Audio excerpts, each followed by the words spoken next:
जय हिंद। मैं दीपक कुमार। आज हम लोग बात करेंगे वॉल हैंग कमोड के बारे में।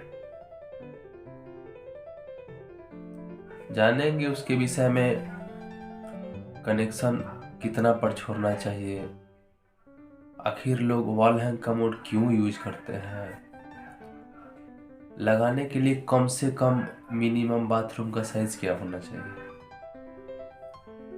वॉल हैंग कमोड लगाने का 2-3 पर्पस है। इसमें पहला है जगह का कम यूज होना। जैसे यदि आपके पास 5 फीट गुने 5 फीट का भी यदि बाथरूम है, स्पेस आपने छोड़ रखा है और आप चाहते हैं कि उसमें लेटरिन बाथरूम अटैच बनाए, तो आपका suggestion wall hang commode better रहेगा। ना ही उसमें आप 1 पीस कमोड लगा सकते हैं, क्योंकि एक तो सिस्टर्न जो अपना है, जिसको हम लोग फ्लैश बॉक्स कहते हैं,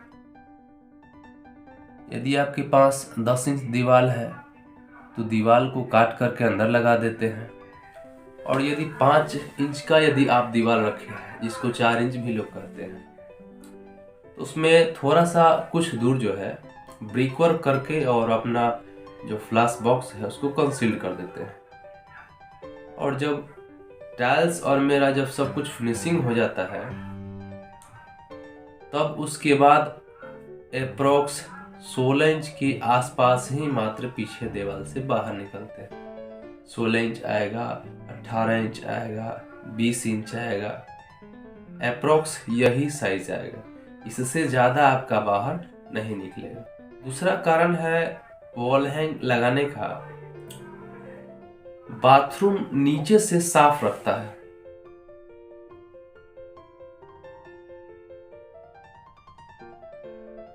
क्योंकि वो जमीन से टच तो रहता नहीं है, दीवार में हैंगिंग है, लटका हुआ है, दीवार में कंसील्ड भी अंदर है। एक तो देखने में मॉडर्न हो जाएगा, दूसरा है नीचे से सफाई करने में कभी भी सहूलियत होती है। इसीलिए हम लोग वॉल हैंग कमोड लगाना ज़्यादा बेटर है। हाँ, थोड़ा सा कॉस्टली है, साधारण के अपेक्षा थोड़ा सा कॉस्टली है, लेकिन कई सारा फायदे भी हैं। उसके बाद हम लोग बात करेंगे कि जो उसका फिटिंग है ड्रेनेज सीवरेज सिस्टम का, उसमें कनेक्शन का मेजरिंग क्या है। तो सबसे पहले मेरा जो बाथरूम है, जहां हम लोग इसको स्टेबल करना चाहेंगे, पहले ये चीज देखेंगे कि मेरा टाइल्स का जो लेवल है, जो फाइनल फ्लोरिंग होना है उस बाथरूम का, approximately 20 mm 10 mm plus minus कोई इशू नहीं। ठीक है, आप एक फाइनल एक पॉइंट करोगे कि मेरा फाइनल जब टाइल्स लगने का चीज है, उसका फाइनल हाइट क्या होगा एज ए अभी जो प्रोजेक्ट में फ्लोर है, छत है, उसके अपेक्षा।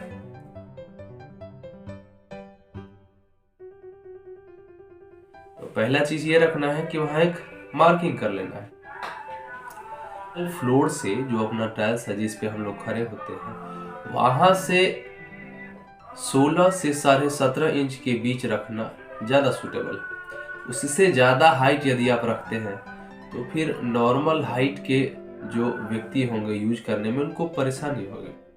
तो मैक्सिमम हाइट जो होता है अपना वॉल हैंग कमोड का, जो कि दीवार में जब हम लोग सेट करते हैं, तो वहां से जो मेरा फ्लोर है, उस फ्लोर से मैक्सिमम हाइट जो है मिनिमम 16 इंच होना चाहिए और मैक्सिमम 17.5 इंच होना चाहिए। ठीक है, चलिए अब हम लोग बात करेंगे जो पाइपलाइन होता है SWR सीवरेज के लिए। तो वो है, एक तो हमने पहले ही मार्किंग कर रखा है कि मेरा फाइनल टाइल्स का ये लेवल आएगा।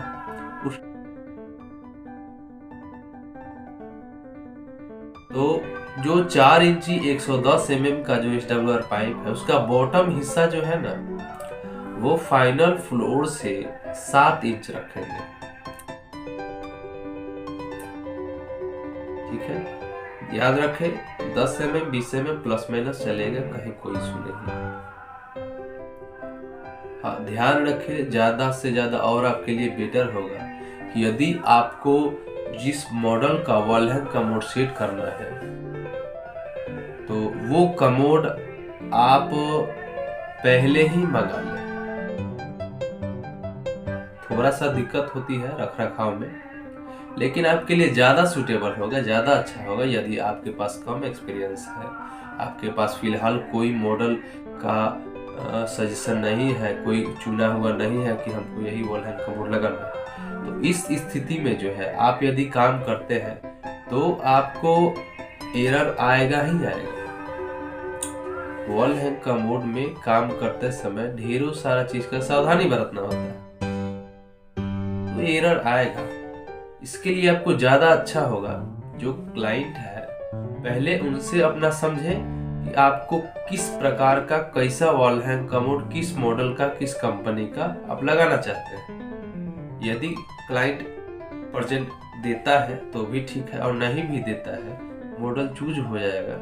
उस मॉडल का जो मेंशन होता है, वर्किंग एक्सप्लेनेशन जो होता है, डायग्राम जो होता है, वो आपको गूगल में मिल जाए। आप मेजरिंग, डायमेंशनिंग सब कुछ डाउनलोड करके और उस मेजरिंग पे काम कीजिए। जहां तक जनरल की जो बात आती है, अप्रोक्सीमेटली जो होता है उसमें 2 ही पॉइंट ज्यादा ध्यान देने योग्य है।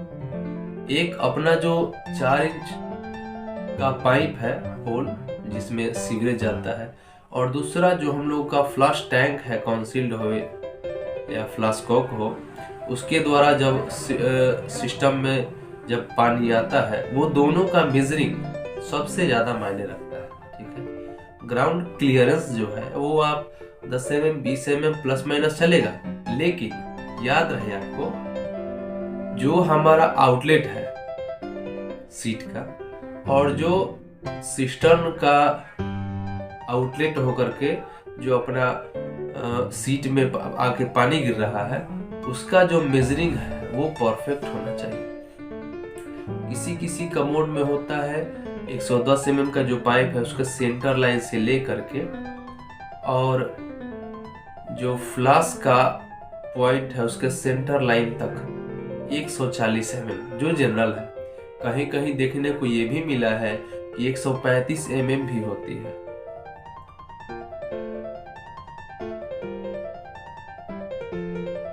एक 135 हो या 140 हो, उससे ज्यादा आप नहीं करिएगा। ठीक है, और उसके बाद आती है लाइनर का। कहीं कहीं देखने को ये भी मिला है, कहीं कहीं लोग 4 इंच पाइप का फ्रंट सेंटर नहीं कर पाते हैं। ठीक है, फ्रंट सेंटर का मतलब यदि आप 5 mm भी गड़बड़ हो जाते हैं तो आपका जो सीट है, वॉल हैंग कमोड है, वो स्ट्रेट नहीं लग पाएगा। आप चाह के भी कुछ नहीं कर पाइएगा। ध्यान रहे फिटिंग करते समय थोड़ा सा समय लगे, कहीं कोई ये नहीं है, थोड़ा सा समय ही लगना है, लेकिन छोटी छोटी बातों को बारीकी से समझना है। जो टूल्स होता है जैसे स्प्लिट लेवल हो गया, एक जिसको डोरी कहते हैं, साहुल भी हो गया, वो सब चीज साथ में रखना बेहद ही जरूरी है। नहीं तो आप एज ए क्लाइंट आप संतुष्ट नहीं कर पाइएगा। 5 mm एरर फिनिशिंग में नहीं चलेगा। बस छोटा छोटा सा बात है, इस चीज को ध्यान में रखना होगा। इसके बाद जो बारी आएगी वॉल हैंग कमोड लगाने का, तो उसका फुल सेटअप वीडियो मैं नेक्स्ट वीडियो में आपको दूंगा। यदि आपको समझने में हो सकता है, कहीं हमको समझाने में यदि कहीं त्रुटि हुई हो तो प्लीज आप कमेंट करें, मैं कोशिश करूंगा उसको आप तक सजेस्ट करूं, आप तक जो भी कमियां कुछ लगी है जिससे आप नहीं समझ पाए हैं तो मैं उसको पूरा एक्सप्लेन करूंगा। ठीक है, तब तक के लिए जय हिंद।